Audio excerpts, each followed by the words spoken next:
저는 66대 전국 총단에서 총무로 섬기고 있는 성신여대 CCC 박은지 순장입니다. 해피 뉴 이어! 벌써 2025년 첫 주의 금요일입니다. 다들 연초 어떻게 보내고 계신가요? 좋은 사람들과 좋은 시간을 보내고 하나님과도 좋은 교제의 시간을 보내러 오신 여러분들을 축복합니다. 오늘의 말씀을 통하여서 더욱 풍성한 삶을 누리기를 소망합니다.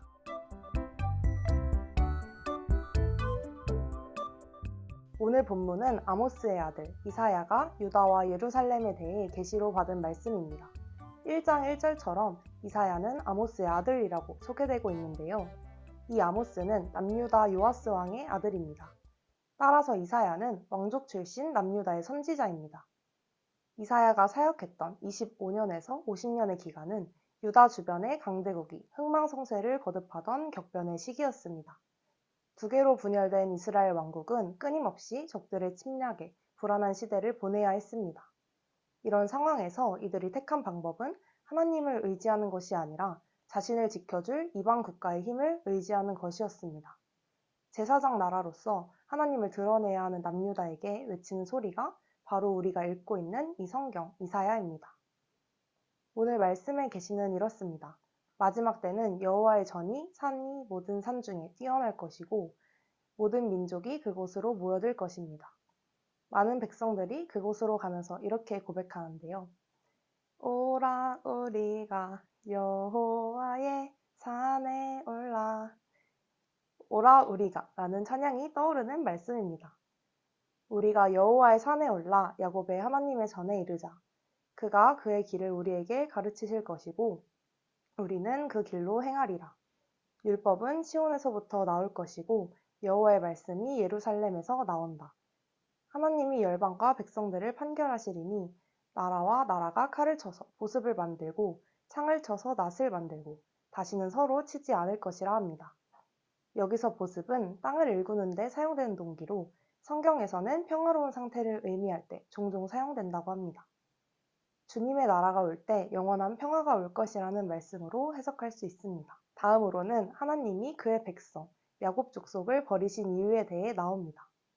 그들에게 동방 풍속이 가득했고 블레셋 사람들처럼 점을 치며 이방인들과 더불어 손을 잡아 언약했기 때문이라고 합니다.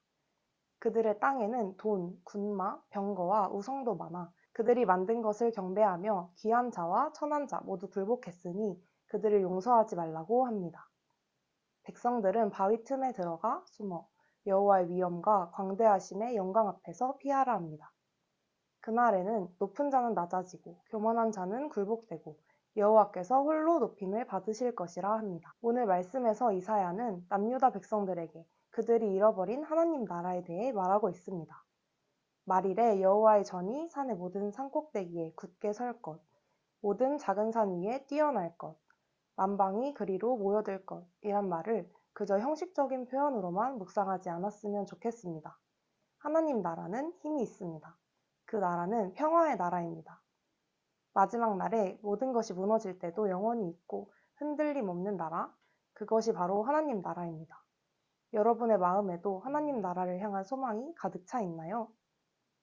저는 오늘 본문을 보며 주님이 오실 그날을 더욱 기대하게 되었습니다.